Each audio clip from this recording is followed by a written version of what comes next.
Ingrid, Yeah. can you please tell me how your experiences have shaped the person you are today? Well, they have shaped me totally. I think everyone's experience shapes you, and the more experiences you have, the more uh, I I believe um, the more rounded person you become, because you can empathize, and I think you can um, feel with people the more you have seen in your life. If you live a sheltered, happy existence, I feel sorry for people, especially women, that live totally sheltered in their little cocoon. And I don't think they ever become, um, they know their full potential because they live so sheltered. They never have any way of feeling um, despair or joy, because out of despair, experience, things happen, and all of a sudden you become joyous because something very small happens. And I think if you don't have the experiences of, if you're too sheltered, if you live a sheltered life, you cannot really feel anything more than your own, then everything is a tragedy. You don't find the right lipstick, it's a big tragedy. Somebody wears the same dress as you, it's a big tragedy.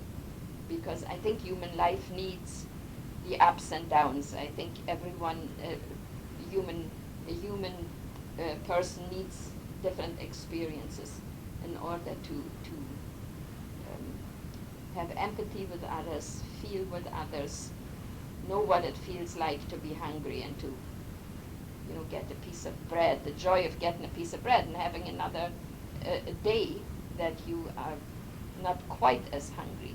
I think that all of that shapes you. All of that makes your life um, full, really. And if you live a sheltered life, you can't. What can you refer to? So I think it's very important to really let our children experience a little, all of these laws that you can't step here because then you can sue someone if there isn't a rail, or all of these things that try to keep you safe. I don't think really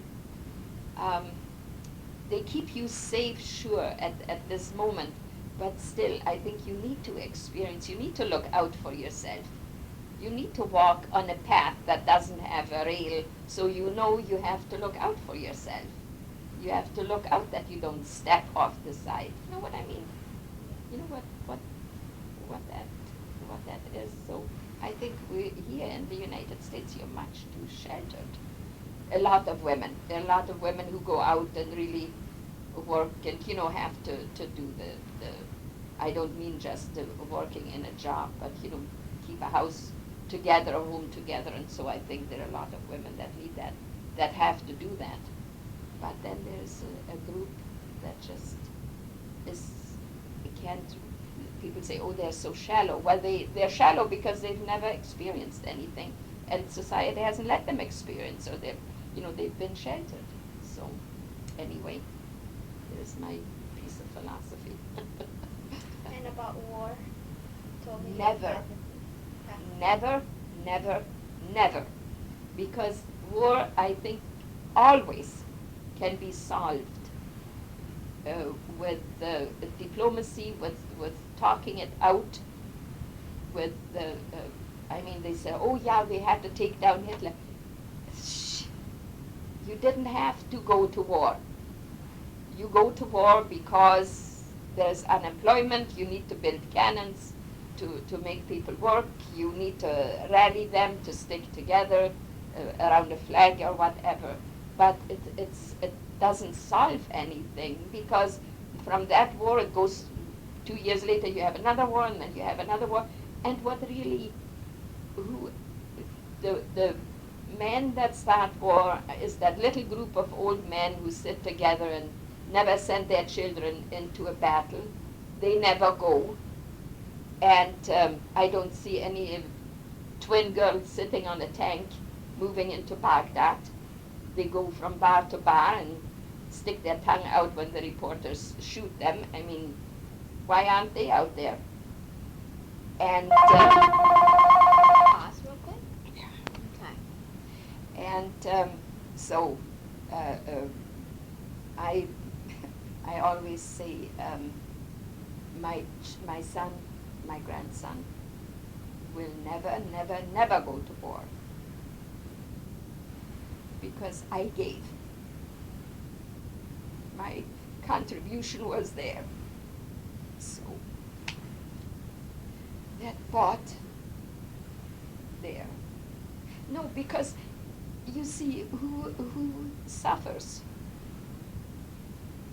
Like, you know, in my case, all those women and children that froze to death on the ice in East Prussia, that died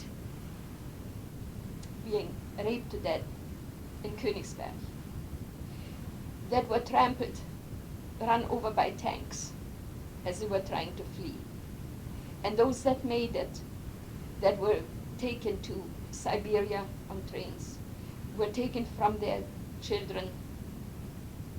You know, there is in East Prussia, years later, they discovered a group of men and women they now call the Wolfskinder, wolf's children.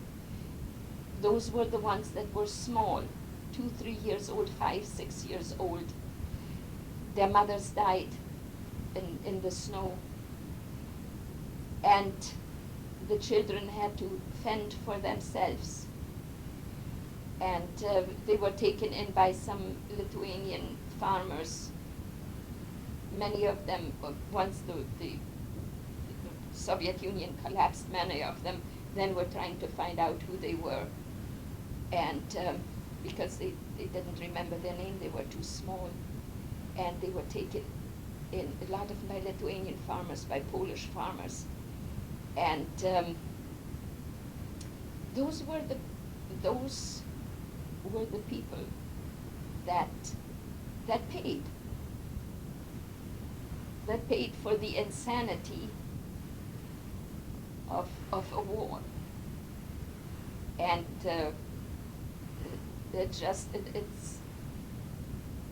it's not Göring's daughter who said somewhere in a bunker, she was the same age, but she was somewhere in a bunker with her mother and came out, and I mean, you can't blame her for it, but what I'm saying is it's not the people that are the warmongers. I guess Goebbels' children paid because his wife and he poisoned them. Purple? Goebbels, yeah, the minister of propaganda. They poisoned their children, gave them poison in the bunker. But it's all of those, the children, the women, the men, the young boys that have to go to war. And really, 10 years later, you sit back and you say, for what? For what? Vietnam. What did all those young guys die for? For what? Iraq. What did those 2,000 young men die for? For what? Democracy in Iraq?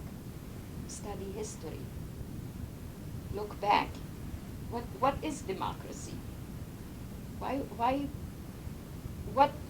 are we doing? And it's not just the American soldiers, but all the civilians that get hurt.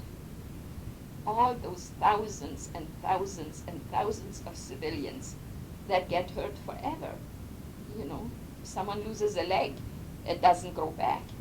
The war is long over, people forgot about it, and the man still jumps only on one leg.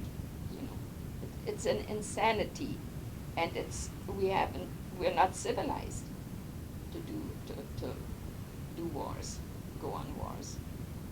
And I would never, ever, ever, ever participate. I'm telling my son, never, ever, ever go to war. And my grandson the same. He's getting brainwashed. If your country starts a war, go somewhere else. Move to another country. Don't go. Because it is the most useless stuff, because, what is it for? And women do a lot of suffering, no matter how enthusiastic they are about the regime. There comes a time when all of a sudden you see another light, and you figure out it's why being enthusiastic about an ideal really is. And what's good for you may not be good for someone else. May not be the right thing for another culture. You can't force your own culture and your own ideas on another person or another country. It's not right either to force yourself or your ideals. You can show them, but don't force them. Don't force your culture on someone else. So, all right, my dear. Another question that you've already told me I'll take, but I thought of your answer. Why did you decide to do this interview with me? Well, I just thought it helps me. And I think it needs to be said, needs to be told. Is that what I put? It needs to be told. You can, there are lot of stories to every situation, and lots of people have different experiences, and it needs to be told. It doesn't need to be just one-sided. There's many different facets in life, and that is what you do. You take a lot of different people. Some of my friends who lived in Germany all through, in the Reich, the area, they really didn't experience very much of the war. So maybe they lost a husband or a father, or a brother, but those are, they're painful, but we really paid, and I think it needs to be told. I need to say that, and I need to say that for myself as well. Get it out. Read book. I'm gonna read some more. You encouraged me. Okay, I want you to. I'll type it. Okay. Yeah. Do you want to add anything else? No, I think I talk a lot, do I not? Thank you so much. I know how hard it is, and it really helped me understand a lot of things, coming from an outsider's perspective, I think. And it's going to be great for the collection. Good. Thank I'm you. glad.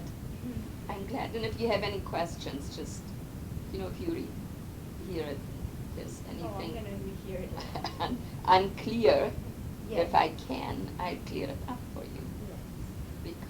Because, sometimes things you try to memorize, but, to see when I talk to you, to me it's, when I tell you of an experience, to me it's all of a sudden like a movie. And in my mind, pictures come back, and it's like I see, in my mind I see things.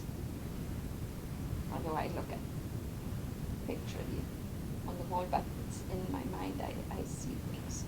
And so if you have, and maybe, some of the things, come back